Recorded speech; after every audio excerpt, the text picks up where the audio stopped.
Saludos, estimados alumnos. En la clase del día de hoy vamos a ver el caso 4 del trabajo práctico número 3, correspondiente a la unidad didáctica número 3 también, denominada la administración de la organización. Este trabajo práctico, a su vez, se vincula con el punto 6 del programa, también la unidad 3, que se refiere al concepto de proceso y la distinción entre proceso, procedimiento y actividad.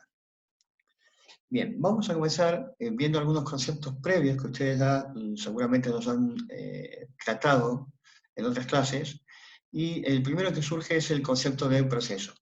¿Qué es un proceso? ¿Qué entienden ustedes por proceso? Podemos decir que un proceso es una secuencia de tareas o actividades interrelacionadas que tiene como fin producir un determinado resultado a partir de ciertos elementos, materias primas, recursos, insumos, lo que nosotros denominamos los inputs. Entonces, un proceso es un conjunto, una secuencia de actividades que tiene un propósito o una finalidad que cumplir. Si nosotros vemos de manera así informal, cómo sería un ejemplo de proceso, y ustedes lo ven a diario, tal vez en sus casas, el que sería, por ejemplo, la preparación de una taza de té. La primera actividad que ustedes llevan a cabo, ¿cuál sería? La de poner agua en la pava. ¿Cuál sería la segunda actividad que ustedes llevarían a cabo para lograr la preparación de la taza de té? Pues la segunda actividad sería encender el fuego de una hornalla de una cocina. La tercera actividad sería colocar la pava sobre el fuego. La cuarta actividad, colocar el saquito de té en una taza. La quinta actividad, agregar agua hervida en la taza con el saquito. Aquí vamos a ver, por supuesto, un conjunto de actividades y está simplificado y además cada uno tendrá la manera más adecuada de prepararlo. O sea, lo he sintetizado a los efectos de que sea algo más práctico de entender. Entonces, todo puede ser secuenciado a través de actividades. O sea, todo proceso se puede construir a partir de el encadenamiento de tareas o actividades. Pero todas tienen un propósito y una razón de ser. Así que cada actividad no es en vano ni está puesta allí de manera caprichosa, sino que obedece o responde al logro de algo, de un objetivo. Bien, ahora lo que tenemos que saber también es el concepto de un procedimiento. Si bien dijimos que en el proceso hay un conjunto de tareas que están vinculadas entre sí, interrelacionadas, el procedimiento lo que nos dice es la manera específica de llevar a cabo cada actividad de un proceso. Es decir, indica en detalle la forma de llevar a cabo cada una de esas actividades. En el ejemplo que nosotros habíamos tomado, el de la preparación de la taza de té, el encendido del fuego deberá ser realizado accionando el pulsador eléctrico de la cocina. Luego vamos a ver si nosotros unimos los conceptos. Tomado del libro de la cátedra, dice lo siguiente: para visualizar gráficamente la diferencia entre estos conceptos, vamos a ver un ejemplo, el de catering de un hospital, en el cual es posible observar 4 actividades principales. La primera es el diseño de la dieta, la segunda el aprovisionamiento de materias primas, la tercera la preparación de comidas y la cuarta la entrega. Si lo viésemos a esto gráficamente, se podría ver de la siguiente manera. En la primera parte vamos a ver que hay entradas. ¿Las entradas de qué? De los insumos o los inputs de los que hablábamos en el concepto del proceso. Ahora, como estamos hablando del catering, nuestro proceso es el catering de un hospital, es decir, el aprovisionamiento o la producción de comida para los enfermos, para los pacientes del hospital. El proceso va a iniciar justamente con la entrada de los insumos. Ahora bien, la realización de este proceso involucra un conjunto de actividades entre los que hemos mencionado están la preparación de la dieta, el aprovisionamiento, la preparación de la comida a través de la cocina y la entrega del producto. Cada una de estas actividades, a su vez, engloba un conjunto de pasos o procedimientos de cómo se debe llevar a cabo este esta actividad o tarea. El procedimiento 1, que es la dieta, podría a su vez incluir la necesidad de contar con un nutriólogo o un nutricionista que nos indique de qué manera se podría o qué tipo de dieta se le podría proporcionar y cómo se podría llevar a confeccionar esa dieta. El segundo procedimiento, la actividad número 2, sería el aprovisionamiento. Aquí se podría detallar cómo se lleva a cabo el aprovisionamiento, por decir, a partir de proveedores o una selección de proveedores que dejarán los alimentos y cómo lo traerán a los alimentos al lugar. La tercera actividad, que es la preparación, es decir, cómo se va a preparar la comida, y la cuarta es la entrega. Todo este conjunto de actividades tiene como propósito producir un resultado final, que es la comida para los pacientes. Bien, ahora ya estamos en condiciones de poder entrar en lo que nosotros denominamos la gráfica de un proceso. Ya sabemos qué es un proceso, cómo es un procedimiento, cuáles son las actividades. Ahora necesitamos conocer cómo podríamos graficar ese proceso a los efectos de hacerlo más fácil en su entendimiento, sea para nosotros y sea para aquellos integrantes de la organización que llegan por primera vez a la misma y desean conocer cómo se debe llevar a cabo, cómo se realiza este proceso. Vamos a ver, ¿qué es la gráfica de un proceso? Una gráfica del proceso es una herramienta de mejora continua de tipo cualitativa que nos posibilita mostrar gráficamente la secuencia de actividades, indicando cuáles son los puntos de decisiones claves y las vías alternativas. También un diagrama de flujo o de proceso grafica un proceso existente y orienta las acciones de mejora en la búsqueda de eficientizar los procesos. Es decir, no basta solamente con graficar un proceso o definir o delimitar un proceso, sino que además debemos de conocer de qué manera podemos mejorar continuamente este proceso, buscando justamente la economía de recursos y de tiempo para la realización de los mismos. El diagrama de flujo, podemos decir que como representación gráfica, tiene un inicio y una finalización. Esto es importante que lo sepamos. Y facilita la comprensión por parte de los colaboradores de cuáles son las tareas o las partes que integran ese proceso.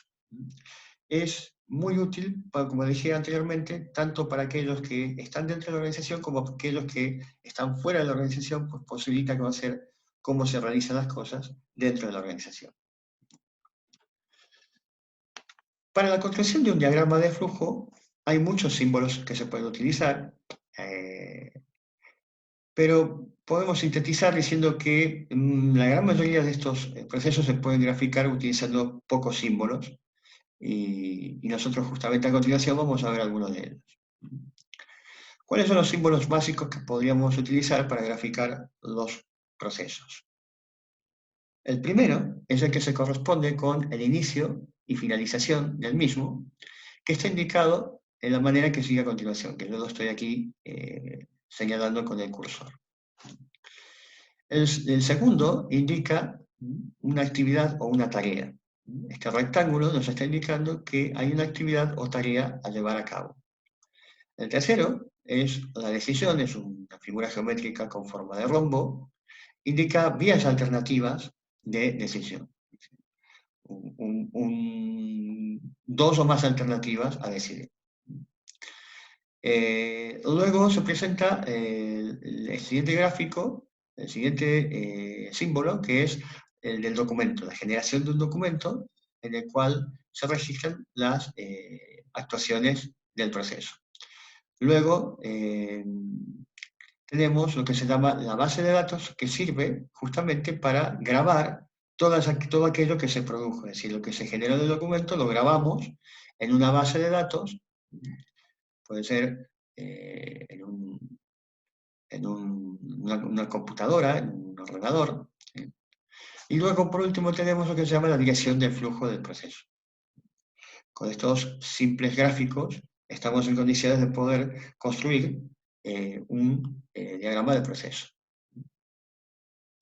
Bien, ahora sí, ustedes ya tienen, porque lo han descargado del Moodle, de la plataforma de Moodle, el trabajo práctico número 3.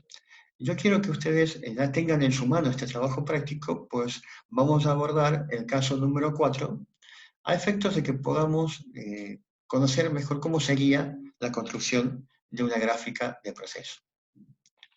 Vamos al trabajo práctico número 3, caso 4, partimos del enunciado, que dice a continuación: el equipo de mejora continua de un hospital de la provincia de Salta ha solicitado a sus autoridades la formalización de un nuevo proceso para dar solución a largas filas y exagerados tiempos de espera que deben de soportar los ciudadanos para obtener un turno o cita médica.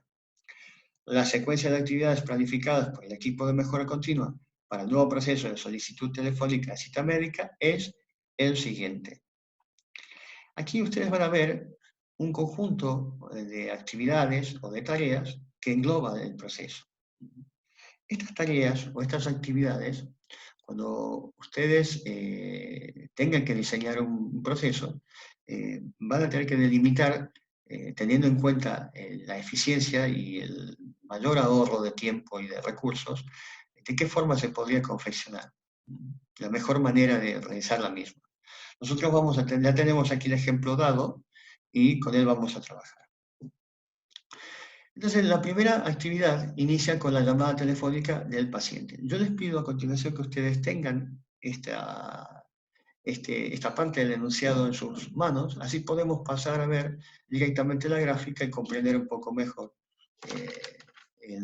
la tarea que tenemos que llevar a cabo.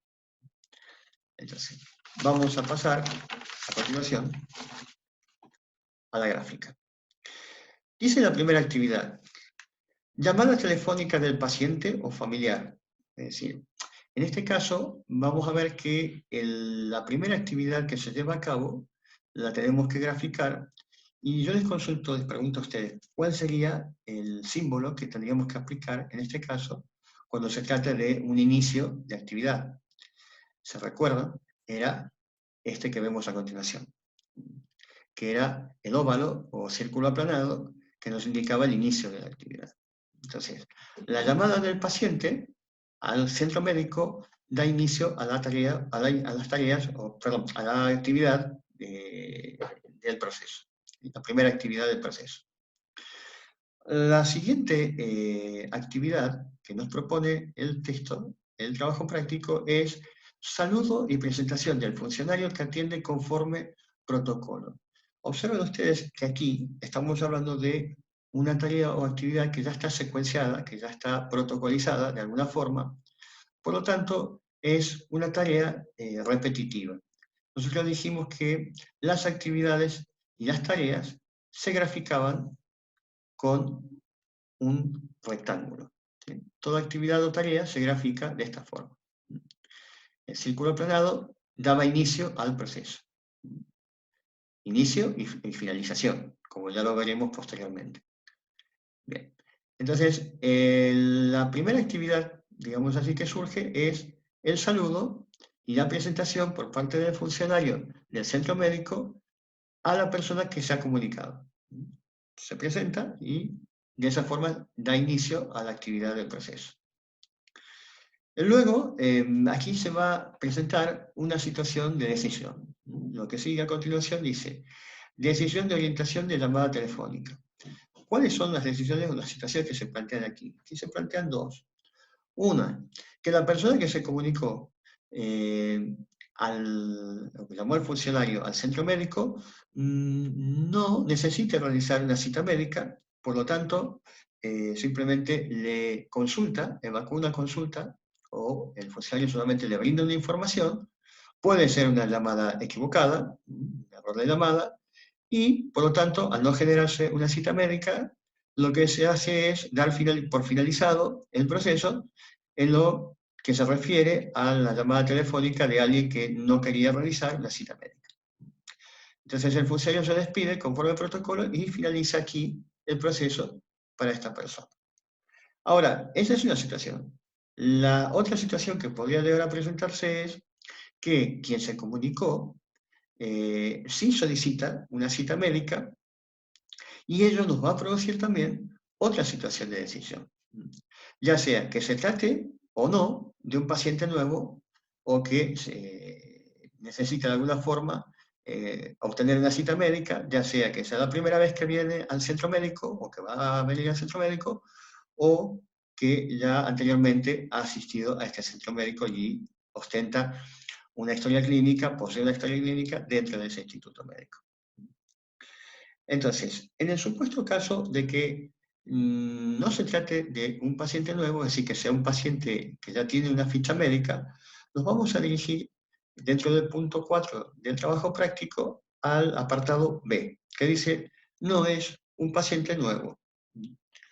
Y la primera actividad que va a surgir aquí es, por parte del funcionario, la pregunta por el trámite de especialidad médica requerida. Es decir, le consulta sobre qué tipo de atención médica necesita. Luego, el funcionario le va a informar acerca de la fecha y hora del turno, en el caso de disponibilidad del mismo. Una vez que se ha conformado la fecha y hora del turno, se ha confirmado, el funcionario procede a despedirse conforme el protocolo. Y en el punto 4, registra en la historia clínica del paciente esta situación. Ahora vamos a la siguiente situación de decisión, que es según que se trate de un paciente que es nuevo. Si es un paciente nuevo, lo primero que, aquí nos vamos a ubicar en el punto 4, apartado A, que dice, el apartado 4A1 dice, le deberá explicar al paciente o familiar que va a solicitar un turno por primera vez que deberá brindar sus datos personales. Es decir, para conformar un documento deberá cargar primero los datos personales del mismo. Le va a solicitar los datos personales.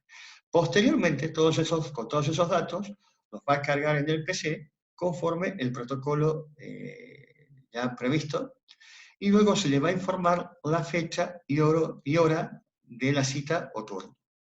Y por último, procederá a despedirse conforme el protocolo, y aquí también, al igual que en el caso de un paciente que ya es paciente de la institución, se deberá registrar las actuaciones. Entonces se presenta una situación de decisión, según se trate de la registración de una cita médica de un paciente que no es nuevo o de alguien de un paciente que sí es nuevo. En ambos casos, lo que deberá hacerse, conforme el punto 5 del trabajo práctico, es registrar en la base de datos y dar fin posteriormente al proceso. De esta forma se finaliza el proceso. Bueno, espero que lo hayan podido comprender. Todo lo que hace a la construcción de un diagrama de proceso depende fundamentalmente de lo que ustedes deseen secuenciar o lo que ustedes consideran que es necesario, siempre teniendo en cuenta, como dije anteriormente, la importancia de lograr la eficiencia de los procesos, tratando de alguna forma, disminuir el derroche de recursos y aprovechar mejor el tiempo. Bueno, muchísimas gracias y nos vemos en la próxima clase.